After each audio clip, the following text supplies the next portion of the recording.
सभी किसान भाइयों को राम राम। किसान भाइयों, हर वीडियो में कोशिश करते हैं आपको समय रहते अच्छी जानकारी दी जाए।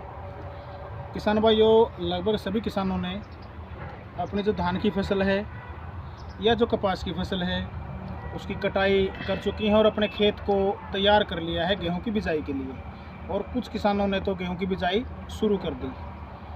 आज की जो वीडियो है बहुत ही महत्वपूर्ण जानकारी के साथ, बहुत सारी हम बीमारियां देखते हैं गेहूं के अंदर आती हैं जो लास्ट तक, मतलब जब हमारी गेहूं की जो फसल है निसारे तक जाती है वहां जाने के बाद भी बीमारियां आ जाती हैं। कुछ बीमारियां ऐसी हैं किसान भाइयों, कुछ उन बीमारियों का समाधान भी अगर हम अच्छे ढंग से बीज का उपचार करें और उसके बाद हम बीज की बिजाई करें तो बहुत सारी बीमारियों से हम अपनी गेहूं की फसल को बचा सकते हैं। विशेषकर जो फंगल जो बीमारियां हैं, फंगस की वजह से जो बीमारियां आती हैं।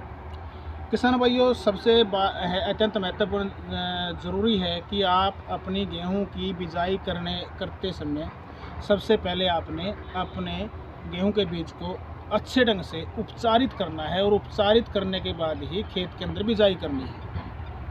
सभी किसानों ने गेहूं की कौन सी वैरायटी लगानी है इसका आप चुनाव कर चुके होंगे या चुनाव कर लेंगे। चुनाव करने के बाद आपने ध्यान देना है बीज के उपचार के ऊपर। किसान भाइयों, बीज का उपचार क्यों ज़रूरी है ये मैंने आपको बताया। सबसे अच्छी बात है कि हमारा जो बीज का जर्मिनेशन है, जमाव हो, अच्छा हो, अधिकतम हो और स्वस्थ हो। बहुत सारी फंगल जो है हमारी फंगस है हमारी ज़मीन के अंदर होती है जो बीज को अच्छे ढंग से जर्मिनेशन नहीं होने देती, या जो हमारा जो बीज का जर्मिनेशन हो ठीक ढंग से और स्वस्थ नहीं होता। तो सबसे अत्यंत और महत्वपूर्ण ज़रूरी है कि बीज का चुनाव करने के बाद आपने बीज का अच्छे ढंग से उपचारित करना है, और उपचारित करने के बाद ही अपने खेत के अंदर उसकी बिजाई करनी है। अब बात आती है किसान भाइयों कि हम उपचार किससे करें। बहुत सारे किसान अलग अलग जो केमिकल हैं, दवाएं हैं, वो बीज उपचार के लिए चुनते हैं। तो किसान भाई अधिकतम अगर हम किसानों की विचार जो हमने लिए हैं उनसे माना गया है, सबसे अच्छी बात है कि आप कार्बोडिज्म से ही अपने बीज का उपचार करें। कार्बोडिज्म, जैसे हम बात करते हैं इंडोफिल कंपनी का बेनिफिल नाम से आता है, या हम क्रिस्टल की बात करें तो बाउंस्टिन नाम से आपको मार्केट में मिलता है, और भी बहुत सारी कंपनियों को अपने मिल जाते हैं। उससे भी अच्छा एक और प्रोडक्ट, एक और उत्पाद कुछ किसानों ने, जिस खेत में मैं खड़ा हूँ इस किसान ने भी पिछली बार उसी प्रोडक्ट का प्रयोग किया था, और आप भी जो बिजाई इसने की है उसके अंदर उसी उत्पाद का प्रयोग किया है बीज के उपचार के अंदर। और आप सभी किसानों ने भी उसका प्रयोग किया है जब आपने धान की जो पनीरी लगाई थी उसमें बीज उपचार के अंदर। वो प्रोडक्ट क्या है? वो है स्प्रिंट, इंडोफिल कंपनी का स्प्रिंट। किसान भाइयों, आपने स्प्रिंट से अपने गेहूं के बीज का उपचार करना है। मात्रा कितनी लेनी है? 3 ग्राम 1 किलो बीज, यानी कि आप 40 किलो की बिजाई अपने खेत में करें तो 120 ग्राम। अगर आप ज़्यादा थोड़ा सा बीज ले रहे हैं कुछ क्षेत्र के अंदर तो आपको इसकी मात्रा बढ़ा लेनी है, यानी कि 3 ग्राम प्रति किलो बीज के हिसाब से आपने गेहूं के बीज का उपचार स्प्रिंट से करना है। इसके अंदर कार्बोडिज्म और मैनकोजेब दोनों का अच्छा कम्बिनेशन और WS फॉर्मुलेशन है।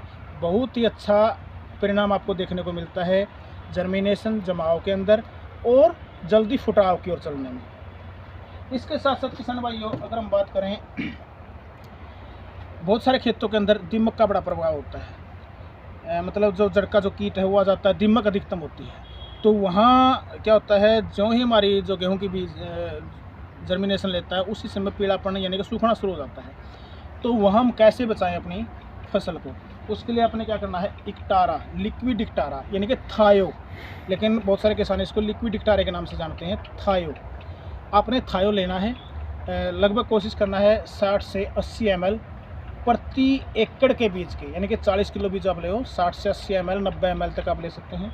जैसे मेरे पास है अकदीर थायो है, इसको भी आप साथ में, इसके साथ बीज का उपचार अगर करेंगे आपको तो हमारा जो जर्मिनेशन अपने जो बीज की जो बिजाई की है, बीज हमारा सुरक्षित रहेगा दीमक से भी, बाकी बहुत सारे कीटों से भी। इससे भी हमारा लगभग जर्मिनेशन बीज लेगा। किसान भाइयों, ये तो दवाएं जिससे हम हमारे जो गेहूं के बीज का उपचार करें, और उपचार करने के बाद ही बिजाई करें। अगर हम, कुछ किसानों का मानना है, जैसे क्या करते हैं किसान, DAP बिजाई के साथ साथ बो देते हैं, लेकिन और भी बहुत सारे माइक्रो न्यूट्रेंट की ज़रूरत होती है बीज को जन्म लेते ही। अगर ज़मीन के अंदर माइक्रो न्यूट्रेंट हैं, पोषक तत्व हैं, सूक्ष्म पोषक तत्व हैं, तो बहुत अच्छी जल्दी ग्रोथ की ओर चलता है, जल्दी फुटाव की ओर चलता है। तो इसके लिए अगर आप संभव है तो आप कर सकते हैं कोशिश। इंडोलाइज़र या मैक्सिलाइज़र नाम से आपको मार्केट में मिलेगा।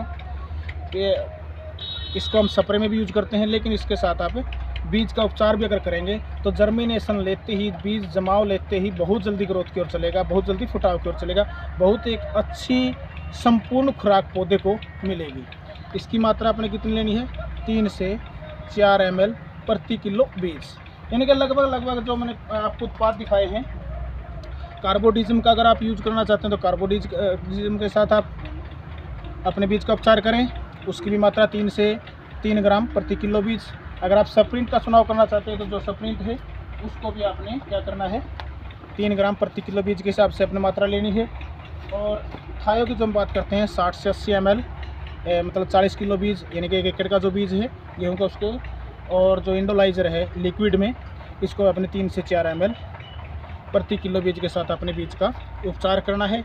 ध्यान रखना है बीज का उपचार आप छाया में करें, यानी कि धूप में इसको न करें। जैसे आपने बीज के ऊपर इसको लगाया तो कुछ देर आप छाया के अंदर सुखाएंगे, उसके बाद ही आपने अपने खेत के अंदर बिजाई करनी है। आप कुछ एकड़ में करके देखें, आप खुद परिणाम देखेंगे और किसानों को भी बताएंगे। बहुत अच्छा परिणाम है। सबसे अच्छी बात तो कि जो जर्मिनेशन है वो लगभग पूरा का पूरा बीज जर्मिनेशन लेता है, और जर्मिनेशन होता है जो स्वस्थ होता है, और हमारी जो फसल है ना, वो फसल स्वस्थ होने के कारण जल्दी फुटाव की और ग्रोथ की ओर चलती है। तो किसान भाई इस वीडियो को आप ज़्यादा से ज़्यादा शेयर करें। और जिस किसान भाई ने पिछली बार स्प्रिंट या लिक्विड इक्टारा थायो की हम बात करें, इसके साथ जिसने बीज उपचार किया है और उसका कैसा परिणाम रहा है, या किसी और दवाई से अपने बीज का उपचार किया और उस दवाई का कैसा परिणाम रहा, तो आपने कमेंट बॉक्स में अपने विचार देने हैं और इस वीडियो को ज़्यादा से ज़्यादा शेयर करना है ताकि सभी किसानों को इसका फ़ायदा मिले। इसी के साथ अगली वीडियो में फिर मिलते हैं। जय हिंद, जय किसान, जय भारत।